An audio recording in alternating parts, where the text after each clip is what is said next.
Here we go. Hello and welcome to the latest episode of the Scotball podcast. And now we're very much on the eve of the Euros, the day that every Scotland fan has been looking forward to, the first match of the Euros, Scotland v Germany. And to discuss this match, I'm joined by a very special guest, a contributor for Der Spiegel, which is a prominent news outlet in Germany, and also BBC Sport, a reporter and author, is Ron Ulrich.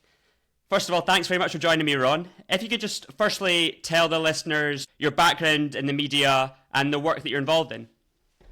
Well, thanks for having me. I'm very pleased to be on the show. I started working as a journalist back in 2010, I guess, for a magazine called Elf Freunde, which can be translated as 11 Friends. And it's a football magazine with background stories. Evolved from a fanzine in Germany. Yeah, we have some similar magazines in other countries. It is comparable to When Saturday Comes or 442 magazine. Worked there as an editor for nearly 10 years, and since then I'm a freelance reporter in Frankfurt, contributing for Der Spiegel and for a broadcast station called Hessischer Rundfunk in Frankfurt, and I will be covering the Euros in the cities of North Rhine-Westphalia, Dortmund, Cologne, Düsseldorf, Gelsenkirchen, and also in Frankfurt.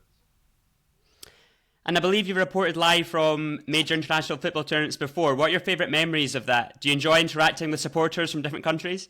Yes, definitely. We were there in 2016, traveling through entire France and meeting fans from different countries. And I have fond memories of connecting with or meeting with the Welsh people. The Welsh fans, they had the time of their lives back in 2016, reaching the semi-final with that Cruyff turn by Hal Robson-Kanu against Belgium. Yeah, to take part in it, interviewing the people who had the time of their lives. Attending this miracle of Wales going that far. Also celebrating with the Irish and people from Iceland who had their breakthrough. In France, that was, it was just a party, and people tend to recollect recollections about the tournament from the beginning when English hooligans clashed with the Russians. Well, that was only one day. The rest of the tournament was pure party. It was European party at its best.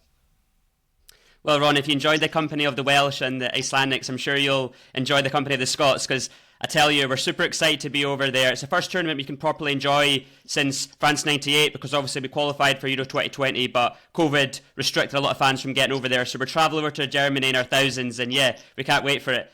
So yeah, just if you could tell us about your favourite memories of following the German national team, what would they be? Well, the one that shines out is the World Cup win in Brazil in 2014. It was it was a team that really earned the harvest, so to say, from what began in 2006 in the home tournament here in Germany, World Cup, and from that on there was a team really developing some young players who went through and really showing good football, because Germany was always well known or feared because of their strong defense and their mentality and all that, but not so much because of the football ability and the style of playing football and the composure and the possibility to attack. And I think from the tournament 2006 onwards, and also the shining example of World Cup 2010, with the likes of Thomas Müller and Mesut Özil, and playing such attacking football in style. A famous victory against England, I believe, in 2010. Yeah, I know that the Scots really remember that one, but they also have beaten the Argentinian side of Diego Maradona 4-1, I guess, and they really rushed through the knockout stages. The strike was only ended by the Spanish team, who was at that time unbeatable. But I think this was it was also a good and a new connection between society and the football team, because 2010 was one of the first tournaments where some players with migrant backgrounds were in the teams. It was a kind of a multicultural Germany that they represented. I think that was a great example for German society, and for me it was the start of a development that ended in Brazil, in Rio de Janeiro, with the World Cup triumph. Yeah, it's a really good point you made there with regards to incorporating players with migrant backgrounds. I remember that 2010 World Cup, two of your key players, Mesut Özil, Sami Khedira, and then they went on to win the World Cup in 2014.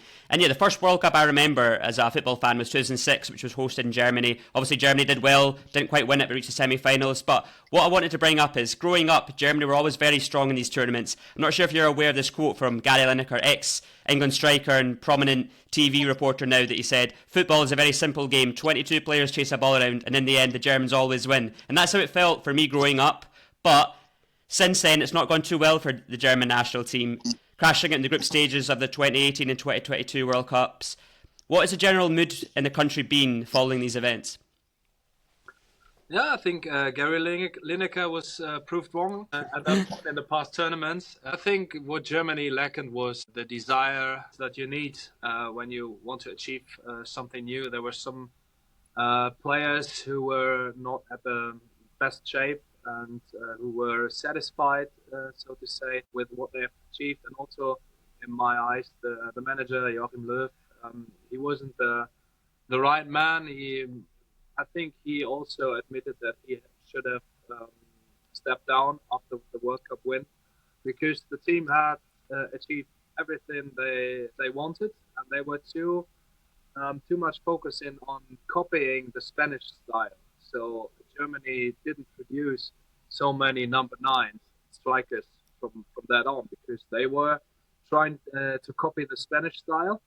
And if you look back at all the past tournaments when Germany was successful, they always had the big strikers like Rudi Völler, Uwe Seeler, Miroslav Klose, and all that. That was a key point they were missing in the past tournaments. I think they performed well. But they had no finishers, no strikers with the ability to kill a game. And right now they have two prospects like Niklas Füllkrug and Dennis Undav, who have good statistics so far this season. So they give you the hope, but also I think it was a mixture of the team not being composed well enough for having a good chemistry for achieving new titles, and also that there was a kind of like being too much, don't having this hunger anymore and the desire to overachieve. Yeah, it's fascinating insight. And when the draw was originally made for Euro 2024, I think there was a lot of pessimism about Germany's chances. It wasn't going too well under Hansi Flick. But since the installation of Julian Nagelsmann as manager, and since the reversement of his international retirement, Toni Kroos, it seems that there's a lot more optimism in the national team. What would you say is a general perception of Germany's chances in the country at the moment? Well, at this very moment, just winning 2-1 in the very last minute against Greece, and only having a draw against Ukraine. I think there is, people are not that optimistic anymore, but it was different to the games in March when they beat France and they beat the Netherlands. I think Germany, as being the host country, they are among the favorites, but not in the top 3. I think there are there's a debate going on about Manuel Neuer in goal, and I never would have thought that this would be possible, that the country is debating over the role of Manuel Neuer.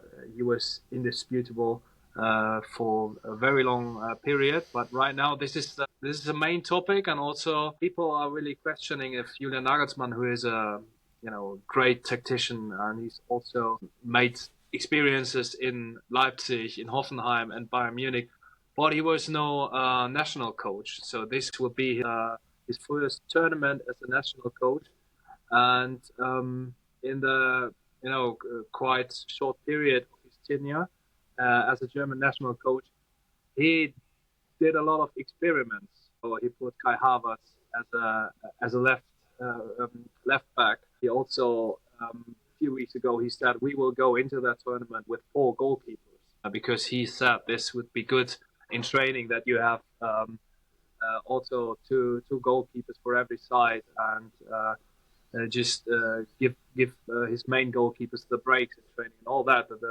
to just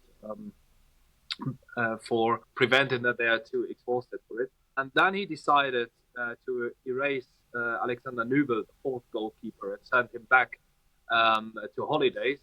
The holidays in I think Tanzania also that he cancelled before because he was guaranteed the spot in the squad. So to sum it up, there are some uncertainties if Nagelsmann can live up to the expectations, and if the team is put together that brilliantly. That's interesting. Just on Nagelsmann and the squad that he selected, because there was a number of notable omissions, the likes of Borussia Dortmund stars Julian Brandt, Karim Adeyemi, also Bayern Munich's Leon Goretzka. What was the public's response to his squad selection like in Germany? Well, there was a roar, especially, as you can imagine, the supporters of Borussia Dortmund couldn't understand why Mats Hummels was left out. He was part of the official team of the best 11 of the Champions League in the past season, and well deserved. I think he was the best player of Borussia Dortmund in the semi-finals. He's experienced. He has won the World Cup. He participated in at least, I think, 2 Euros. Yeah, one would expect him to be there, and he himself stated that he is among the best 5 defenders in Germany, and I think there's no doubt about it. What Nagelsmann always in the past 3 or 4 months really underlined or emphasized was that it's not for him about to get the best players together, but to get the best team together.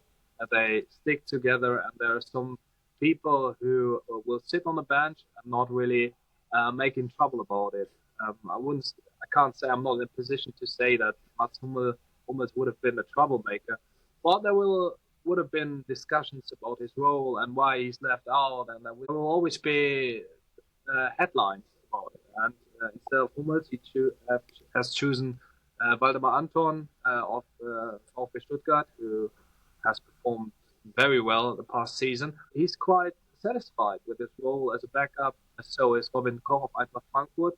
So I think it was no decision in a sportive way, but more for the team spirit. I think it's the same with Leon Goretzka. From a sportive point of view, I couldn't really explain why a guy with his abilities, his determination, is left out of the squad. Yeah, as I told you, Nagelsmann really emphasizes the team spirit, and he couldn't guarantee Goretzka a spot in the starting 11. He thought that he wouldn't fit in just as a backup. Well, that might add pressure on Nagelsmann to do well then, because obviously he's made some controversial picks. But that's the life of a manager, right? As for the squad that has been selected, who would you say are key to Germany's hopes, and who are the players to watch out for at the Euros this summer? Well, it's no really expert opinion to have a look on Toni Kroos, because he's the spiritus rector. He's the man in charge, the director of the entire game. What I found interesting was in the games versus Netherlands and France, he did the build-up of the game by getting back in the position as a left back, doing the crosses, and from that position he did the build-up. He produced the key passes, so he was everywhere, and he had a pass accuracy that was unbelievable. And I think he's also praised by his teammates for being very modest and not being the guy from Real Madrid who is just telling the others what to do. He would fit in, and it will be his last appearance on the big stage. I think he will be the key player. Also, Antonio Rudiger as the central defender, together with Jonathan Tah of Bayer Leverkusen, who did a phenomenal season with Bayer Leverkusen. They can make the defense of Germany look very solid. Kroos just before them in the central midfield. So, and then it's quite open. Germany has amazing talent with Musiala and Wirtz. I think Wirtz was the Florian Wirtz of Bayer Leverkusen. He was the best player in the past Bundesliga season. He has so much ability.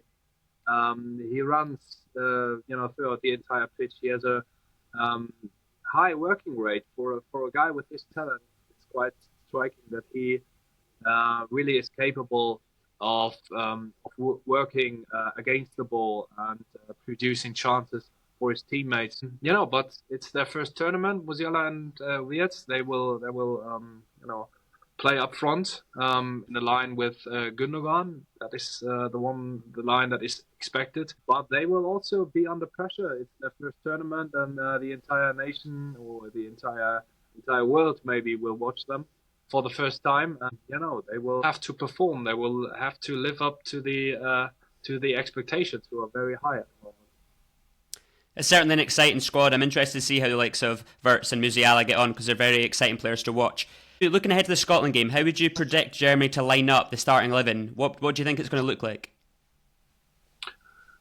I think Nagelsmann, and he stated it in the press conferences, that he is no supporter of the discussions going on about Manuel Neuer. So, and it really makes no sense to change the goalkeeper just before the first game. So Neuer will definitely start, and I think that he will. Throughout the tournament, he will play his decisive role as he did in past tournaments. Central defenders will be Rüdiger and Jonathan Tah. That's quite clear. Maximilian Mittelstädt on the left, that is quite sure. As I said, Kroos and maybe his bodyguard Robert Andrich of Bayer central midfield. They will be, they will be the holding midfielders. And Gundogan as a number 10, he played before as a number 6, but now he will be called up as a number 10. He will line up in the attacking front line with Wirtz and Musiala. I think it's between Havertz and Füllkrug as the number 9. Füllkrug has scored some decisive goals, like the winning goal against Netherlands. I think it's maybe his time then. Also, who I omitted was Joshua Kimmich on the as a right back. Certainly a strong squad, formidable, and it's interesting that you include a number of Bayer Leverkusen players after the phenomenal season, Invincibles of Germany. I'm sure that'll be a big theme of the team. As for my team then, my country, Scotland, Ron, I'm just interested at the base level. When I say Scotland, Scottish football, what are the first thoughts and images that come to mind? Well, I've been to Scotland several times. I met the widow of Jinky Johnstone, Lord of the Wing. Wow, one of our best ever players. Yeah, I didn't witness his playing days, but researching all the stories concerning him and what he did and how he's regarded among Scottish football fans, that was really gave me an impression what a kind of player he was. And I was interviewing Daniel Stendel when he had his spell at the Heart of Midlothian. And that was a great day and a great experience there. And with the Scottish, I remember the first game of the World Cup in 1998 against Brazil.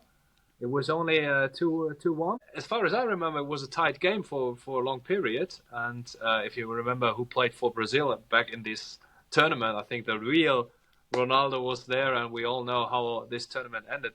So, and also the Tartan Army everywhere with all the great stories. I remember one qualification game they had against Germany in Dortmund when some guys of the Tartan Army put some washing powder into the public. That's a habit for us. Wherever we go, that tends to happen.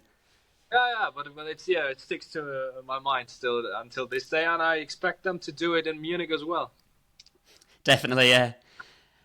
As for our chances in this opening match, I think there actually is a number of parallels from the opening games of the World Cup in 1998, as you stated there. The Scots actually have a good track record of punching above our weight and rising to occasion when we're written off, and that'll be the case again on Friday. Everybody expects us to lose. Do you envisage it being a tough game for Germany? I think Julian Nagelsmann also put it that way, that Scottish football has nothing to do with the cliche of kick and rush football. It's more like really getting forward. And I read that in only one game during the qualification period, there was only one game when they didn't score. It was in Seville. And we had a goal disallowed by VAR in that match as well, so there you go. Yes, that was unlucky too. Put in 2 goals against Spain into the net, and we know the guys like Scott McTominay and also Andy Robertson of Liverpool. There are so many great players who have experiences in the Premier League, and I think they are for a reason participating in the Euros. Their spot is well deserved, and it will be tough for Germany, definitely, because Germany will be under pressure, and whenever they have to find some spare spaces and defenses that sit deep, they struggle. Germany was in a better position when they played against Netherlands, and France really offered them some spaces, but they struggled against the likes of Greece and Ukraine and Japan in the past tournaments. So when Scotland manages to keep the spaces tight and being very quickly on their feet when they doing the counter attacks, and also being dangerous in the set pieces, because this is where Germany really lack in strength. I think there's a chance for Scotland, and also bearing in mind that there will be high pressure on Germany for the very first day. I remember their opening match against it was Costa Rica, I think, in 2006. They won it 4-2, but at some periods in the game, German supporters were really trembling. So it wasn't that easy, no matter who you play in the opening match. Everyone expects them to win, and in the past, they really couldn't cope with that pressure. That's interesting insight. And you say there that Germany have struggled to break down deep defences, and I'm sure Scotland will defend for their lives. We do tend to play with 3 at the back, with 2 wing backs, so yeah, it might be quite difficult to break us down. Is there any other areas that you think Germany could be a bit weak and exploitable? Scotland are quite strong down our left-hand side. Obviously, Andy Robertson, who's a well-known player at Liverpool. We also have Kieran Tierney at Arsenal, and they like to overlap. And I did notice in the Champions League, Joshua Kimmich, obviously against a very good player in Vinicius Junior. I'm not comparing any Scottish players to him, but do you think that's maybe an area to target down the Germany's right flank? Yes, and today I read that Anthony Ralston. That's correct, yeah. Yeah, that he could be some of the surprising stars in the squad of Scotland, because he did well in the last friendly game. That's correct, yeah. He'll be at right wing back, yeah. Yeah, you're completely right that Kimmich hadn't had his bad day, his best day against Vinicius Junior. But in my eyes, maybe I'm a bit biased because I did a big report on him. I think no matter if he's playing in the central role or as a right back, he is in both positions one of the best in Europe or in the world. So, I don't think that it will be a problem on the flanks, on the sides. As I said, if Scotland does the counter attacking quite rapidly and from set pieces, and also being quick on their feet and put in so much effort in it, also in the tackling, I think it can be decided in the very first minutes to. I don't know if there's an English wording for it, but in Germany there's some sayings like, you show the opponent that you are there, that it's not their day, not their game, like a statement tackle. No, let them know you're there. We have that in Scotland as well. Yeah, I think that could also be making the German nervous, pull in the curtains, tighten the spaces and all that. In the end, I think Germany can get through or will get through because they have a lot of quality, but it will be very, very tight and very, very, very close. Certainly an interesting opening match, and as you touched upon, set pieces could be a strong area for Scotland. We have a very well regarded set piece coach, Austin McPhee, who works for Aston Villa, so maybe we'll catch Germany off guard from there. As for the group as a whole, so there's Germany, Scotland, Hungary and Switzerland. How do you rate our chances of getting out of that group? Switzerland, they have so many great players. We spoke about Leverkusen and their fantastic run in the past season, and Granit Xhaka, he was the main man. He was the one who held all the strings together at the Leverkusen side. But I read that he has some problems with the national manager of Switzerland, so that could be a problem. Switzerland, they have good quality in the squad, and I would rank them as the second team to go through after Germany, to be honest. But it's possible. Everything is possible there. Hungary, they have the likes of Szoboszlai and some other players who have proven their quality in Germany. But if I have to rank this group, I think I would put Germany on the first position and Switzerland on second. Although I know that this is a Scottish podcast. Don't worry, we are the lowest ranked nation in the group. We're expected to come fourth, but we've got to live in hope, right? That's what I wanted to say. The third position could also be, a pass to get to the last of 16 stage. Yeah, nice one. Anyway, I'm sure it'll be a fascinating first match. Now on to the running theme of this podcast. I like to ask every guest is to put together their favourite 11 of their time supporting the national team. I know you've been thinking about this. So firstly, Ron, what was like the first era you remember supporting Germany? I was not quite supporting them or watching them. The first tournament I think that comes to my mind was 1994 when they were eliminated from the World Cup in the quarterfinals against Bulgaria. Jordan Lechkov, a player of Hamburger SV, he was not taller than this desk, I think, and he heads in the goal for the 2-1 for Bulgaria, and that also sticks to my mind. And afterwards, there was a discussion in the tabloid papers of Germany if the players didn't sing along the hymn, the German national hymn, the anthem, the German anthem. These discussions took place after every big defeat in tournaments. And it also took place after they were eliminated by the Spanish team, who didn't have any lyrics in their anthem. So that was there you go. How absurd this all was. But the 1994 Hessler against Lechkov, this was my first tournament and the first defeat of Germany that I witnessed. Nice. So from that time frame then, if you could build a team, a starting 11 up until the present day, who would you go for, starting off in goals?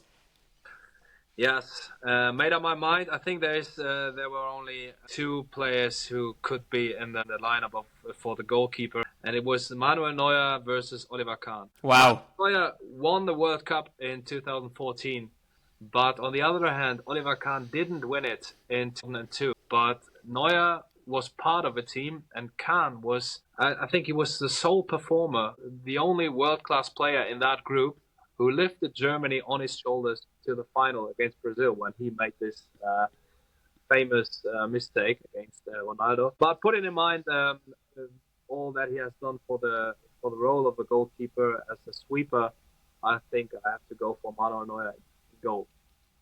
Nice one. What a contest that is, Kahn v Neuer, two of the best ever, right? Yes, Neuer and Kahn on the bench as a backup. He wouldn't be happy with that, but he has to in my team. Me as a manager, I have to get along with him then. Definitely. And what formation are we saying? 4-3-3 or? Yeah, normally I would go for a back four, but in this case I have to take a back three because I have to put in Matthias Sammer, who was one of the best players in the Euros 1996. Matthias Sammer, he was what a player he was. He started in defense, but he was like a hidden or secret number 10 in the same way.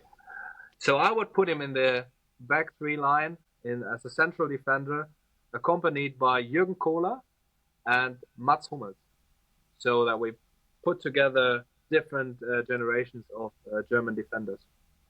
Both Borussia Dortmund legends, right?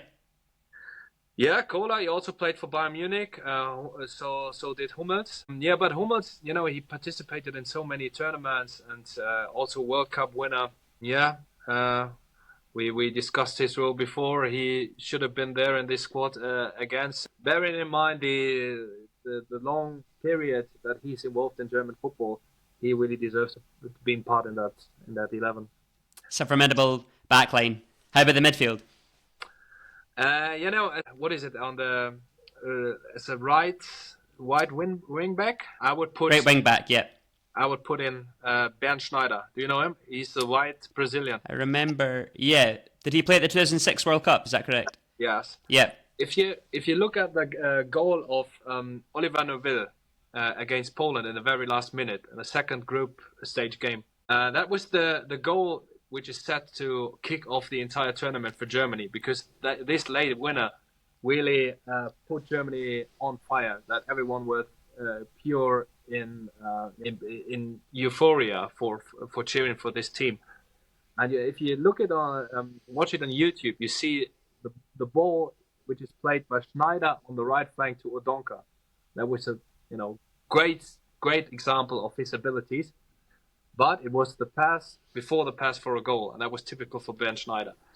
So kind of like one of my favorite players, hidden star, and he showed his abilities in the final against Brazil. As the white Brazilian against Brazil, he did some great performance in the final of 2002.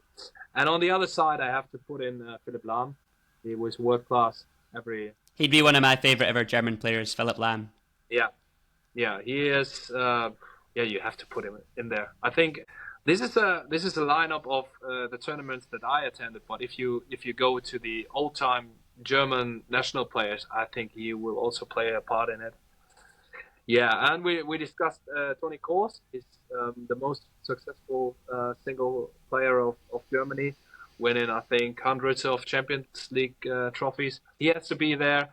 And there is some suggestions, Ron, that should Germany win the Euros, because he's a Champions League winner, Real Madrid, that Toni Kroos could win the Ballon d'Or. What do you think of this? Yeah.